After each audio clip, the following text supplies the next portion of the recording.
Anita, needy. Lesnicki, a once timid and bookish teenager residing in Devil's Kettle, Minnesota, now finds herself confined in a mental institution, sharing her story as a flashback from solitary confinement. From childhood, Needy has been inseparable from her best friend, Jennifer Check, a charismatic and stunning cheerleader. Despite their contrasting personalities, Jennifer frequently mistreats and dominates Needy, who remains enthralled by her presence. One fateful night, Jennifer persuades Needy to accompany her to a local bar for a concert by the indie rock band Low Shoulder. Tragedy strikes when a fire erupts, claiming multiple lives.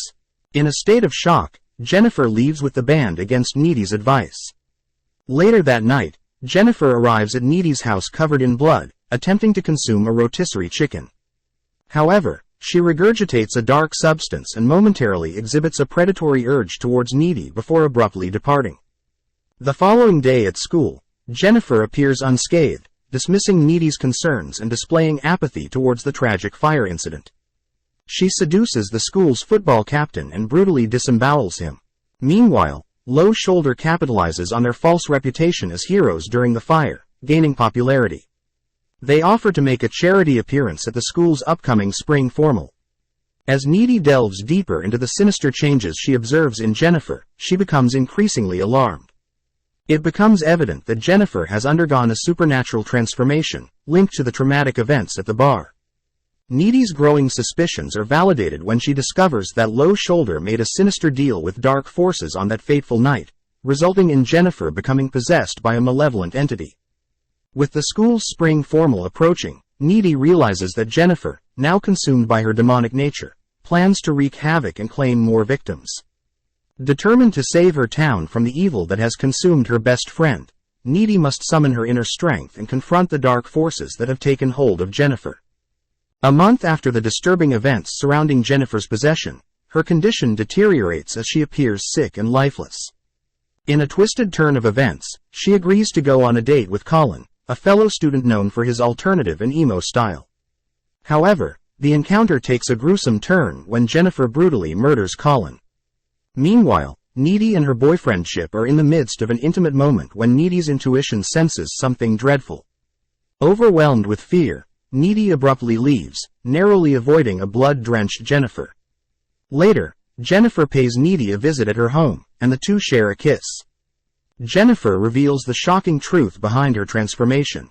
She recounts how Low Shoulder, the band from the ill-fated bar concert, took her into the woods following the fire. In a desperate attempt to gain fame and fortune, the band members offered her as a virgin sacrifice to Satan. However, Jennifer was not a virgin, and as a result, she became permanently possessed by a demonic entity. Hunger consumed her, and her first victim was Ahmed, the foreign exchange student believed to have perished in the fire. Jennifer confesses that she had initially intended to harm Needy as well, but her deep bond with her best friend prevented her from carrying out the act.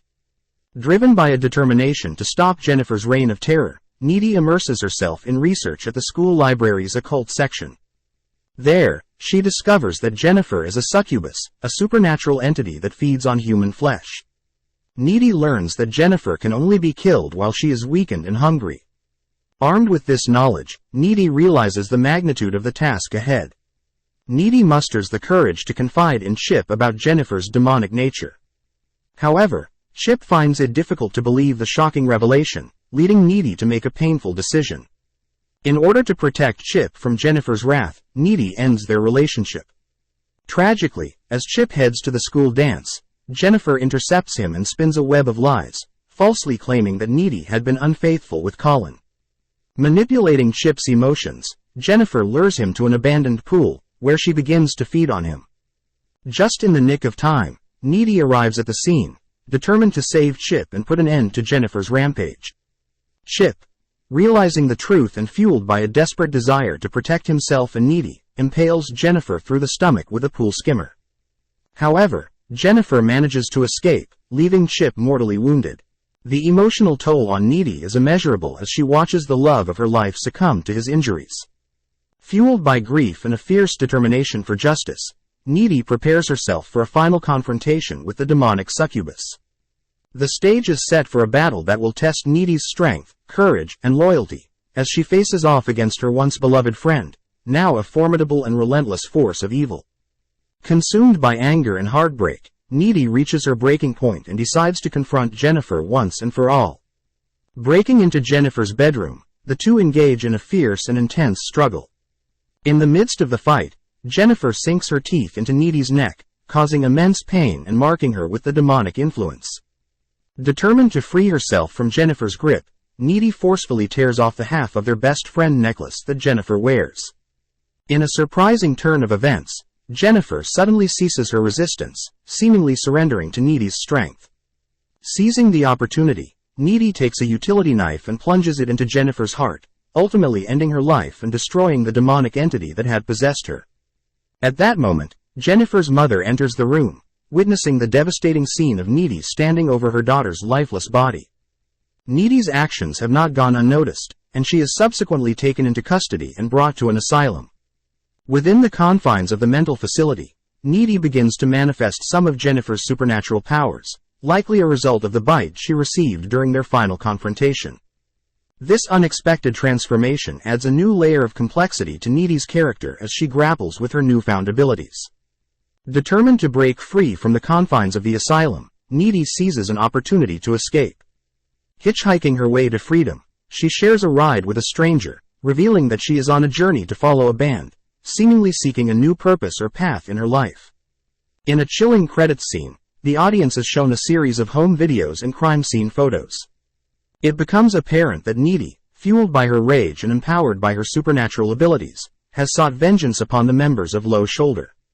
The very individuals who had orchestrated the events that led to Jennifer's possession and the subsequent havoc they wreaked upon their town have now met their demise at the hands of Needy. This final revelation showcases the extent of Needy's transformation, both physically and emotionally, as she becomes a force to be reckoned with. The story leaves audiences pondering the aftermath of the events and the lingering impact they have had on Needy's life. As she continues her journey, fueled by a mix of revenge and her newfound powers, Needy's path forward remains uncertain, promising a future filled with intrigue and darkness. Subscribe to Cinematic Inspiration for more stories.